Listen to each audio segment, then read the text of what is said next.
All right, let's look at this entry here. So I mapped this out and shared it with my group that I thought the ideal location to finally enter a short was between 27 and 30.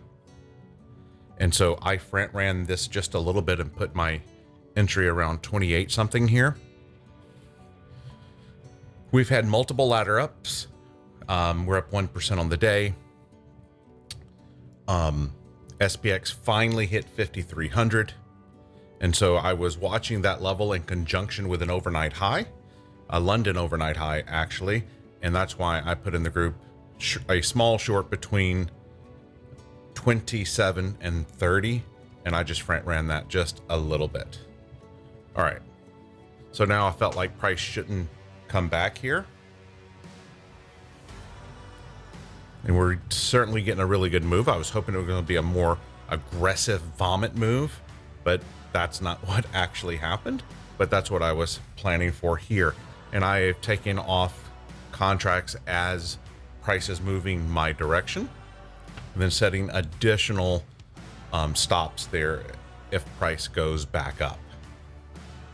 Now, if it keeps vomiting, I would continue to adjust my stops and take contracts off.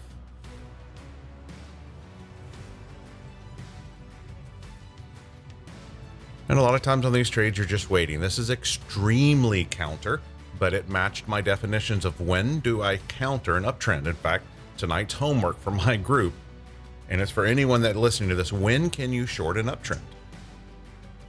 Now, if you're in my group, I've published that many times in our group, but I want you to think about it for yourself. When can you short an uptrend? You must have an answer to that. In fact, I recommend you get out a piece of paper, sit down on the couch, have your beverage, and draw what does that look like. Alternatively, you can go to the chart and find what that looks like. And that's your setup. And until you get that setup, you don't short. Trends are hard to break, and they deserve your respect. There are certain times and places that you could do it small. And I said in the group here, on this short, I am looking to add. It never gave me an opportunity to add, unfortunately, but that's what I was looking for. So I've got 2 contracts here left. I'm keeping them way back up here. We'll see what happens. Of course, I'm hoping it breaks this level here, but it just doesn't. It doesn't. Trends are hard to break. And I'm extremely counter, but I entered at a beautiful location, hoping that that would be where maybe in the final hour of the day, it vomited back in. So all you can do is play chess here. I do not want to enter another trade. I just don't. So I like my trade location. I might as well milk it. I am going to make price come and get me out because I do not want to re-enter a trade. Here I'm being very hopeful that it pushes down and makes a move. But man, there are no sellers. There are no sellers.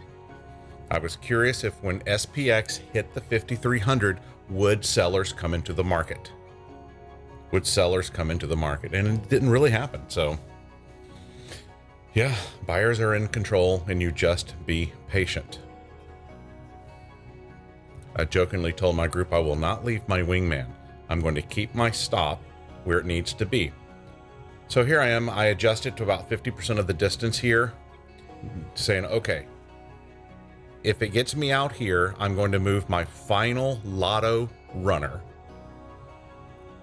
to a loss, to behind where I entered the trade. Now, I could have put it further than I actually did, but I hate losses. Even on a lotto, I hate losses. So you'll see where I put it, and I'll tell you why I put it there in a minute. It's not the strongest reason why, but it is a reason. Okay, so it got me out there. So I'm sitting here going, I don't want to re-enter. So I moved it behind this 1 minute fair value gap. I said, maybe it'll come back up and re-tag it and just fill the fair value gap and come back in. But that's not what happened. Okay, I'm going to speed it up now.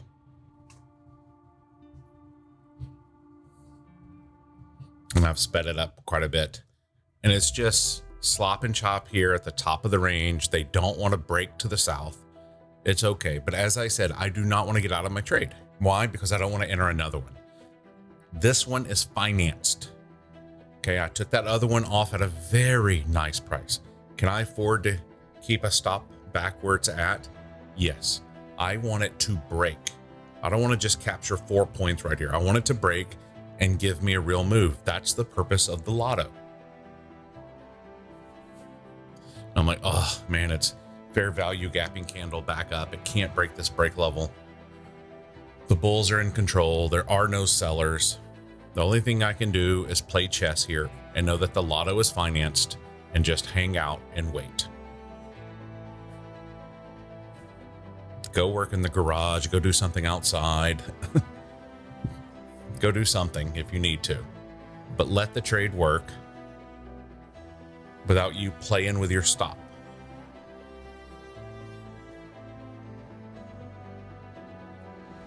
Although price eventually got me out here, I still think I played the trade properly. I liked the trade location. My trade is almost at the day's high. In fact, this morning I went long 1 point above the low, but price did not behave in a way to keep me in the trade. Could have had a 40 pointer today, but I didn't. It would have been super easy to manage, but price did not behave in the way I need it to behave for me to stay in the trade. Like this one, price got into my level, went against it a little bit, and then slammed down. That's what I like. I like a rapid movement away from where I enter the trade, and then I can be patient. And once price moves without me, I'm done. I remove myself from the chart because the temptation to short, to call the top, is so great.